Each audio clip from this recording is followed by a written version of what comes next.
பயறு வகை பயிர்களில் இவ்வகை மேலாண்மை தொழில்நுட்பங்களை கடைபிடிப்பதால் விவசாயிகளுக்கு கணிசமான லாபம் கிடைக்கிறது.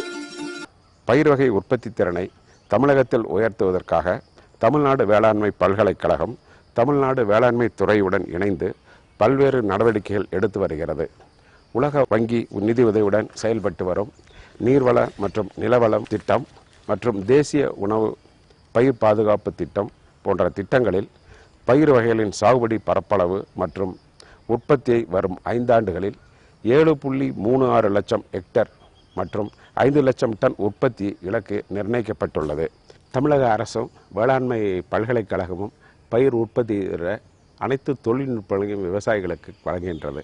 ஆனால் விவசாயிகள் அந்த தொழில்நுட்பங்களை பல காரணங்களால் அதை கடைபிடிக்க முடியாத நிலை ஏற்படுகின்றது. அது குறிப்பாக விவசாயிகள் பயிர் வகைகளை ஒரு முக்கியத்துவமாக பயிராக எடுத்துக்கொள்வதில்லை. ஒரு நெல், கரும்பு, வாழை இது மாதிரி பயிர்களுக்கு கொடுக்கின்ற முக்கியத்துவம் பயிர் வகைகளை பயிர் செய்யும் பொழுது முக்கியம் கொடுப்பதில்லை.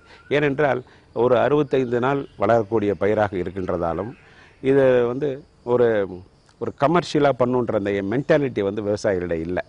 அதனால தான் இந்த பயிருக்கு அதனுடைய உற்பத்தி திறன் வரல. இதை விவசாயிகள் ஒரு வெஞ்சராக இதை எடுத்து இதை ப்ராஃபிட் ஓரியன்ட் கிராப்பாக கொண்டுட்டு வரணும்னு நினச்சாங்கன்னா கண்டிப்பாக இதை செய்யலாம். அதுக்கு வேளாண்மை துறையும் பல்கலைக்கழகமும் விவசாயிகிட்ட இந்த செய்தியை எடுத்துகிட்டு போய் அவங்கள ஊக்குவிக்கும். அதுக்கு தான் இந்த மாதிரி திட்டங்கள், இந்த தேசிய உணவு திட்டத்திலையும் அதே மாதிரி நீர்வள நிலவள உலக வங்கி திட்டத்திலையும் இந்த மாதிரி திட்டங்களை விவசாயிகளுக்கு கொடுக்குறோம். பயறு வகை சாகுபடி நிலையான வேளாண்மைக்கு அச்சாணி.